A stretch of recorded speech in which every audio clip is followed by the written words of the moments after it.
நோன்பு வந்தால் தான் வெரைட்டியாக நம்ம சுடணும். இது நம்மளை முன்னாடி சீசன் மட்டும்தான் நம்மளை ஒவ்வொரு இதாக சுட செல்வாள். இந்த முறை இறைச்சியும் சுடணும். இந்த இறைச்சி கட்லெட் வேறு கொஞ்சம் போடணும், முட்டை கட்லெட் ஒரு வேறையாக போடணும், சிக்கன் கட்லெட்டை வேறையாக போடணும். எல்லாத்தையும் போட்டு எடுத்தால் தான் நோன்பு துறக்கிற டைமுக்கு வெரைட்டி அப்படி பட்டைச்சிரிக்கணும். அப்படி என்னதான் நல்லா சாப்பிட்றது சட்டப்படி இருக்கும். அப்போ நாம் இதே இப்போ இறைச்சி போட்டேன். அடுத்தது எங்கடா கீமாவை தானே இல்லை கீமா ரைட் கீமாவை மாற்றி எடுப்போம். மூசா இறைச்சி கட்லெட் வேறையாக்கு போய், இந்த முட்டை கட்லெட் வேறையா போய், சிக்கன் கட்லெட்டே வேறையா போய். சரியா வழங்குதான் நான் சொல்றேன். நான் இப்போ 3 இடத்த போகிறேன், முக்கியமான 3 இடத்து. 3 கஞ்சி இருந்தா, இந்த 3 உரப்பு இருந்தா தான் 3 வகையான கஞ்சி, 3 பள்ளியிலையும் இப்போ கஞ்சி எடுக்கணும். நீ எல்லாத்தையும் ரெடி பண்ணி வையா. சரியா நான் பாரம் போயிட்டு வரேன், இந்த இதை எடுத்துக்கிட்டு போய் வாரம். சரியா விளங்குதானே மகன்? இந்த வாலியம் எடுப்போம், இந்த 2 வாலியம் எடுப்போம் கஞ்சி எடுக்கிறதுக்கு. சரியா நீ சின்ன பள்ளியில இருக்கிற அவ்வளோ பள்ளியை லைனை பார்த்துட்டு வா. சின்ன பள்ளி எதுல ருசியா இருக்கோ அதெல்லாம் எடுக்கும். சரியா சின்ன பள்ளியில எல்லாம் இறைச்சிம்படி தான்டா, பெரிய பள்ளியில நல்ல பெரிய பெரிய இறைச்சலாம் தருவார். அப்ப போய் கொஞ்சம் போய் இந்த பேசன் எடுப்புமா, பேசனை கொடுத்து போலாம். தருவானடா கஞ்சி. பேசனை கொடுத்து போய் சொல்றியா?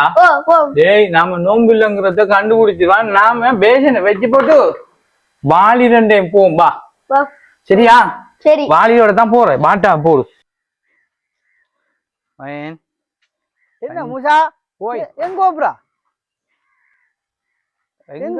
நோம்பு காலம் எங்க பார்த்தா தெரியலையா? என்ன பாப்பா பெரிய வாளி மான் சின்ன வாளி என்ன கஞ்செடுக்க போயாக்குமா? நோம்பு வந்தா பள்ளிக்கு ஞானுக்கு கொண்டுக்கும் போறல, இது ஒரு தொழிலா வைத்தாக்குமா? சரி இப்படிதான் நோம்பு காலம். முதல் நோம்பண்டா என்னன்னு தெரியுமா? ஒரு ஏழைன்ற ஒரு பசியை தூக்குற ஒரு காலம் இது. விளங்கிட்டா இந்த நோம்பு காலம் ஒரு இதா இது உங்களுக்கு ஒரு தொழிலா போயிட்டு நம்மசா. பாப்பா ஒரு வாடி மான் ஒரு வாடி நல்ல தொழில் இல்ல. எப்படி இருந்தா நான் பெரிய பெரிய பள்ளியில பார்த்து போறேன். இப்படிதான் கஞ்சி நமக்கு ருசியா இருக்கணும் எல்லா இடத்தையும். எவ்வளவு பேருண்டைக்கு பசியோட இருக்கான்னு நீங்க கஞ்சி எடுத்து சாப்பிடுற இல்லைன்னு இல்ல. நாம இப்படித்தான் நாங்க நோம்புக்கு மட்டும்தான் இப்படி வெளியாகிற, வேற அது மாதிரி ஒன்றும் இல்லை. அதை நீங்க தப்பா நினைக்கணும்னா.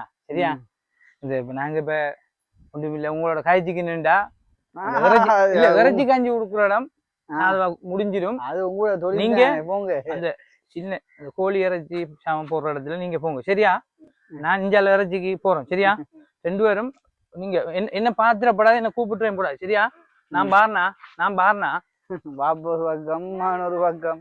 நல்ல தொழில் இது கஞ்சி. அஸ்ஸலாமு அலைக்கும் வரஹ்மத்துல்லாஹி வபரகாத். இன்றைக்கு 2025 3வது நோன்புல நாங்க இருக்கோம். ஒரு விழிப்புணர்வு காணொலி ஒன்று தான் செய்யறோம். என்னன்னு சொன்னா, இந்த வீடியோ யாரையும் புண்படுத்துறதுக்கோ யாரையும் குத்தி காட்டுறதுக்கோ எடுத்த வீடியோ இல்லை. இது ஒரு விழிப்புணர்வுக்காக எடுக்கப்பட்டது. இந்த ரமதான் மாதம் என்கக்கூடியது ஏழைகள் பசியை உணர்வதற்கான இந்த மாதம்.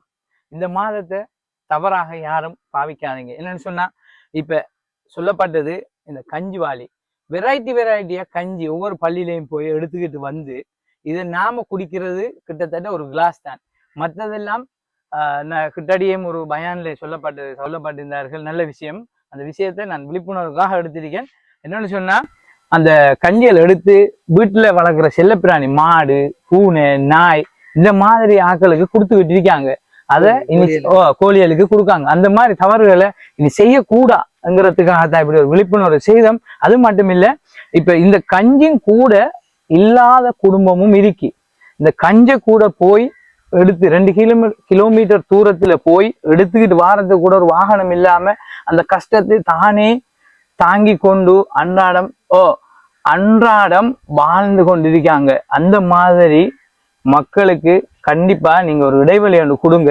கண்டிப்பா நீங்க எடுக்கலாட்டி பரவாயில்ல, எடுத்த பக்கத்து வீட்டுக்கு இருக்கான்னு சொல்லி கேட்டு பார்த்து, உங்களோட வீட்டு பக்கத்து வீடாக்கள் முன் வீடுல நிறைய பேர் சொந்த பந்தங்கள் இருப்பாங்க, கஞ்சிகள் எடுத்தாங்களா இல்லையான்னு சொல்லி கேட்டு நீங்க எடுத்ததுல நீங்க 3 பள்ளிக்கு எடுக்க தேவை, ஒரு பள்ளியில எடுத்து அவங்களுக்கு ஒரு சொட்டை கொடுத்தா அல்லாவுக்காக கொடுங்க. அல்லாவுக்காக கொடுத்த நன்மை கிடைக்கும். நோன்பை சரியான முறையில நீங்க பயன்படுத்தினீங்கன்னு சொல்லி உங்களுக்கு சரியான நன்மை கிடைக்கும். வியா ஸ்ரீலங்கன் ஒரு விழிப்புணர்வுக்காக தான் செய்த வியா ஸ்ரீலங்கன்.